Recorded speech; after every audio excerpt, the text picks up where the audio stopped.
Hi, my name's Barney. I'm the Centre Director of the West End Centre in Aldershot. We're part of this Rushmore Arts Hub that is being created. It's been amazing. It's been quite an inspirational journey that we've had up to this point, which is about halfway. First of all, we made some visits. We had a big visit to Bristol, where the steering group went to Bristol. We saw various different places. The reassuring thing was everything we're doing here is exactly what is right and is exactly what's been done in Bristol on a much bigger scale.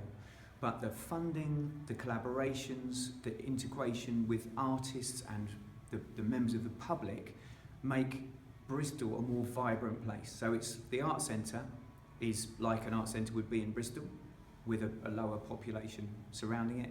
But in terms of that link to the outside artist and kind of creative community, that's where we've got the work to do. So if you're creative, do get in touch with the Rushmore Arts Hub. It's important.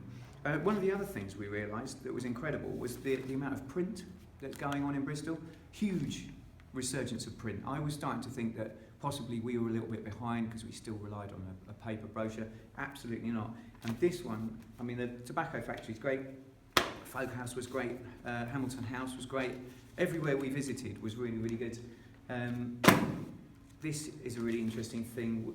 Tony and I went down to the southwest and we visited the people responsible for 3 of the areas, Exeter, Plymouth and Torbay.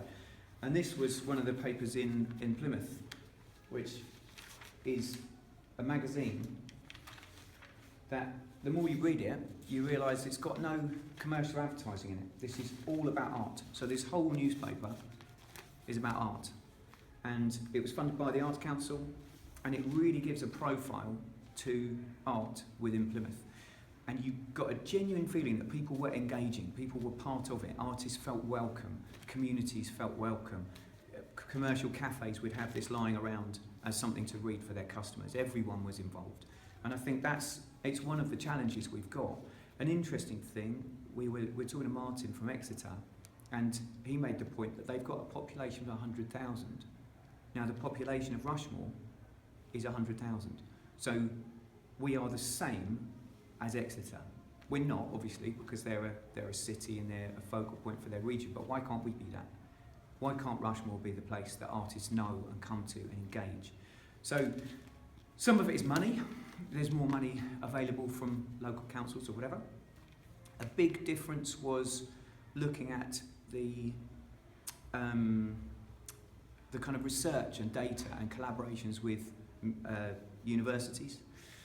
We also saw that in Eastleigh. We went down to Eastleigh, visited Eastleigh, which again is around about 100,000 population.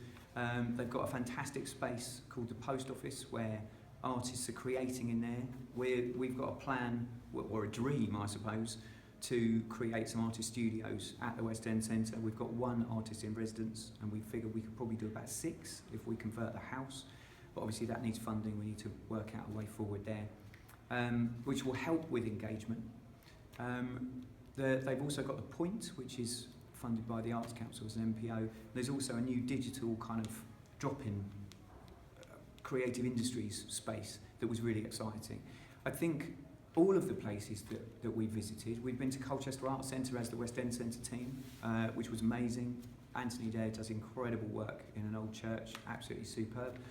I think all of our experiences and all of our collaborations have meant that we feel ready for the next step. We feel we're building our cultural knowledge.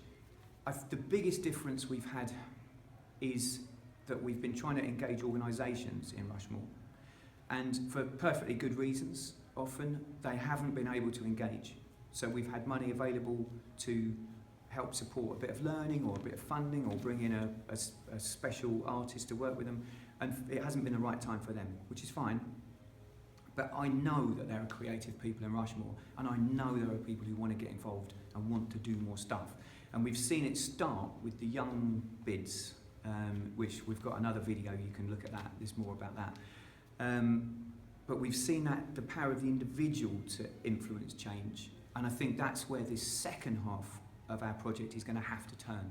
So it's great that the organisations know we're there and they're part of it, and they came to the networking meeting, and we've got another networking meeting that I'm sure will be even busier. but we're also opening that to individuals who want to be a part of what we're doing. So if you're creative, you know people who are creative, then share this, spread the word, tell people, and we can make Rushmore as vibrant as some of these cities around the country that you think of as cultural hubs.